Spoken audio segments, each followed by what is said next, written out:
Bow 2. Let's see what this one does.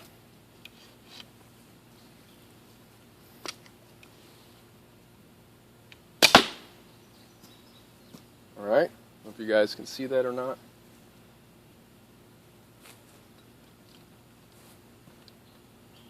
.176.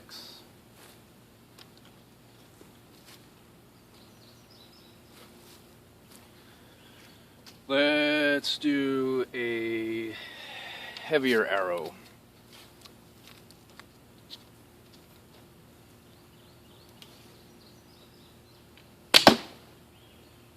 .164.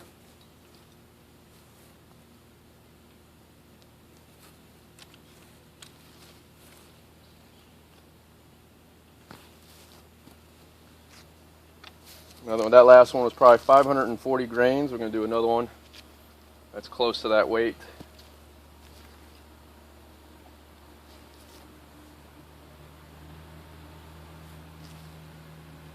First one was about 480 grains.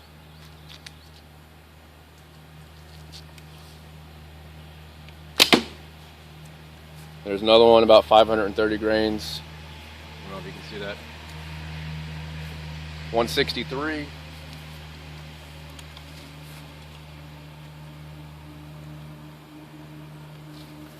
All right. One more.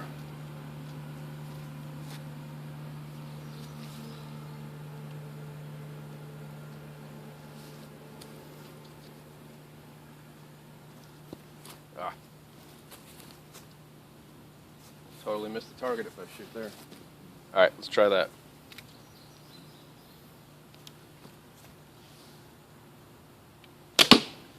.165.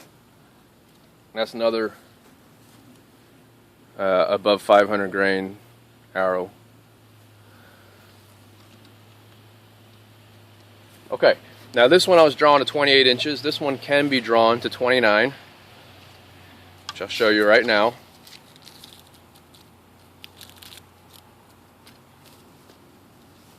This one is right around 40 pounds at 28 inches. There's 28.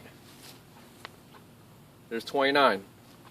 Now remember, these bows are not backed by anything. No backing.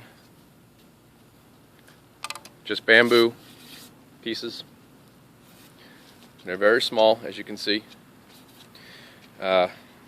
And okay, so let's get to Wesley, if you're watching. This is your bow. I wanted to shoot it for you on big screen. Wesley says he watches me on big screen at home on his TV. So I wanted to, I was going to ship it out yesterday, but I wanted to do some more shooting with it. And I was testing a whole bunch of bows today because yesterday was really bad weather. So I figured I'd hang on to it and throw it into the video and say hi to Wesley and thanks for the support. I appreciate all the support you're giving me, and I hope you enjoy this bow for many years to come. And remember, if you hunt with it and take something with it, be sure to share it with me. Thanks again, buddy.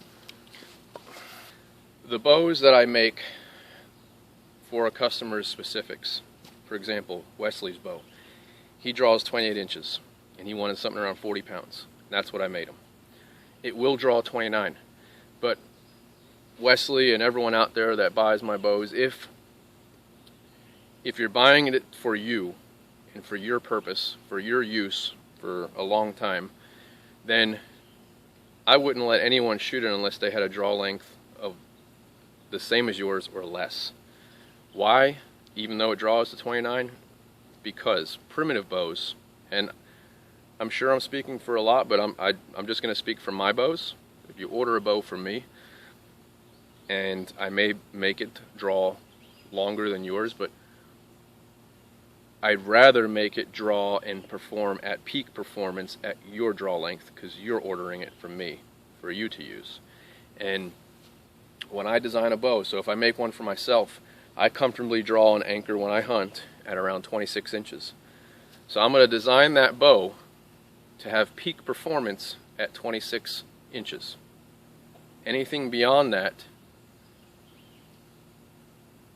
it may still be in the curve, but it's going to lower the life expectancy of the bow, or at the very least it's going to lower the life expectancy of the performance that you want out of it at that draw length. I hope that makes sense. So let's say we take that bow, Wesley's bow, which I made to perform at a peak draw length of 28 inches. And now I've shot it a lot, but he's going to need to shoot it, and all of you are going to need to shoot these bows that you order from me and get comfortable with them and continue shooting them in and getting them used to that draw length that I made them for, which is for your specific draw length. Or if you order just a U-finish bow at 28 inches, then that's what it is. It's made to perform peak at that. So it'll perform a little less at 26 or 27, and anything under that, it'll perform best at around between 27 to 28.5 inches. So, going back to that, you take Wesley's bow that I made to perform peak performance at 28 inches, and he shoots it there all the time, and it builds up memory in those limbs. If he were to, on a consistent basis, hand it off to, say, his buddy that draws to 29 inches, and his buddy shoots it almost as much as he does at that draw length, then it's going to alter the bow's performance at 28 inches. It's going to rob some. The bow is going to expect to perform, it's going to need to be drawn at 29 inches to get all the performance out of it now, because you have basically killed its spirit at 28 inches. Hopefully that makes sense. Bows are made, primitive bows are made to be drawn to a certain draw length and really not beyond. Now, some bowyers will make bows that draw further just for safety reasons, because, you know, it's wood, it's natural material, and it could just break if it's forced to go beyond its intended draw length. I don't like to do that. I do that on some, but they'll all perform. The good news is that all my horse bows, they'll all perform very well at whatever draw length I made them for, and at whatever draw weight I made them for. As a beginner, it's great to start with a low poundage bow, because you can make your form perfect. You don't have to worry about wrestling with a high draw weight bow. I would suggest everyone starts with a lightweight bow. Everyone starts with a lightweight bow, much lighter than you think.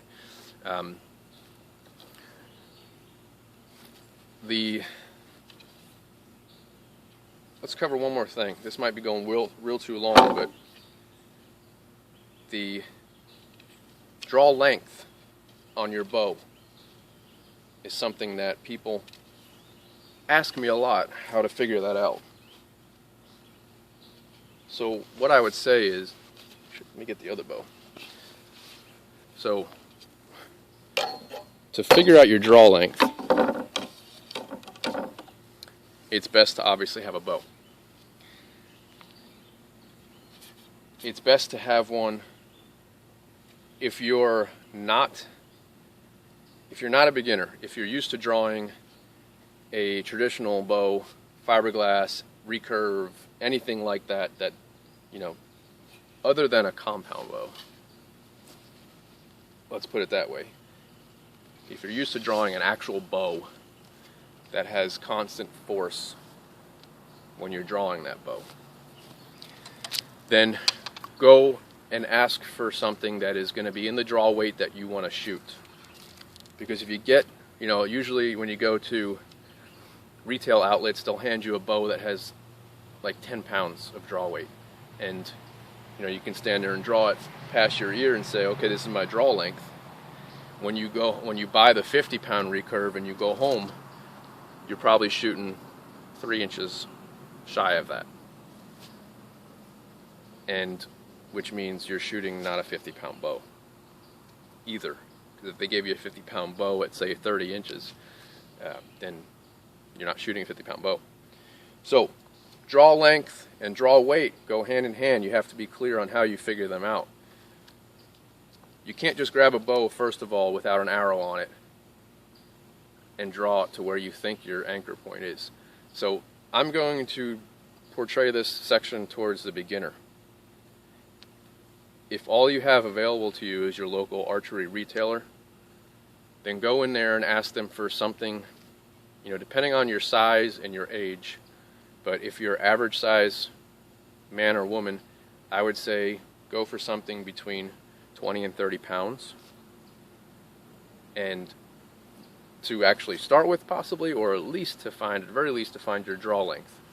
And if they'll let you, if they have just an arrow shaft, even if there's no fletching on it, no point, if they have one that is, at least long enough to accept what your draw length may be, so like a 28 or a 30 inch just shaft with a knock that you can put on the string, and maybe draw it aiming towards the ground, because you're going to be in a store, which this is good common sense anyway if you're doing it anywhere.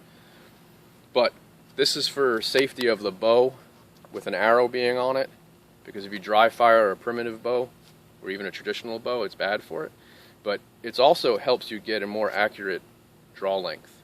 So you need to have two people, you and another person, to make a mark on that arrow. So what you want to do is you want to get in your stance.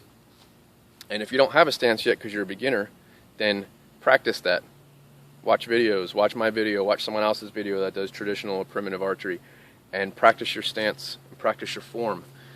Think about raising your bow arm and positioning it, positioning your head, focusing on that point you're going to hit, grabbing the string, an imaginary string, and drawing it back, trying to keep a straight line between your shoulders and your arms and your elbow. Imagine you have a bow, and typically most people anchor somewhere around here, corner of the mouth, on the jaw somewhere. So knowing that and having learned those simple steps, then you can go into your retailer and you can grab a bow and you can draw it back and anchor, and they can make a mark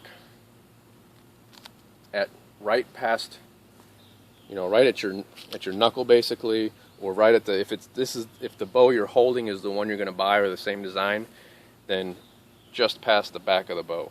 And that's how long your arrow should be, and that's what your draw length is. And to measure that, once you're done with that, you have to measure, not from here, measure from where the string sits, and that's inside the knock. So again, put an arrow on a string, grab it, pretend like you're actually shooting a bow, anchor, have someone mark it. That's your draw length. And it's good to have something with some weight on it, like I said, 20, 25 pounds, 30 pounds, because otherwise you're going to draw it too far. If you have something really light, you're going to just overdraw it. There'll be no resistance for you, for your muscles to say, this feels right. It'll just be like drawing nothing. And if I do that, I can comfortably set my hand way back here. But when you have resistance on it, you're going to find that point of comfort. If I go back here, I'm not comfortable. And that's usually when I shoot at 28 inches or 30 inches or somewhere around there over a chronograph. It takes me a little bit to get used to that, which I'm getting better at it. But when I hunt or target shoot, I'm right here. 26-ish inches. So that makes a big difference, because if you go to the retailer and you say, and they tell you have a 28-inch draw length, and then you order a bow from me or someone else, and you say, I got a 28-inch draw length, and they make you a bow that performs peak at 28 inches, and you get it, and you start shooting it, and you think you're drawing 28 inches, but you're only drawing 25 or 26, then you're shooting a much lighter poundage bow that is not made to perform at that draw weight or that draw length and perform well. It's not made to perform well at that draw length. And you may be unhappy, you may never notice it, but it's just, this is something that people should realize so they can get a more accurate draw weight for their draw length, and they can have the performance that they want, that they desire out of that bow. So I hope all that makes sense. Sorry to ramble on, but I guess I kind of turned this into a how-to video as well. But that's an important one, draw length. I don't know if anyone's covered that as far as primitive bows go. There might have been some out there, but it's when you tie in a bow is made for peak performance at a certain draw length and draw weight, and then you tie that into, do you know how to figure out your draw length? That could add up to some issues, some, you not being pleased with the bow, the performance, because you think you have a 28-inch draw length and the bow is made for 50 pounds at 28 inches, but you're shooting only at 42 pounds. Not the bow's fault. So learn these things, and it'll help you have a much more enjoyable time with your primitive or traditional archery goals. So thanks again for watching. Talk to you guys soon.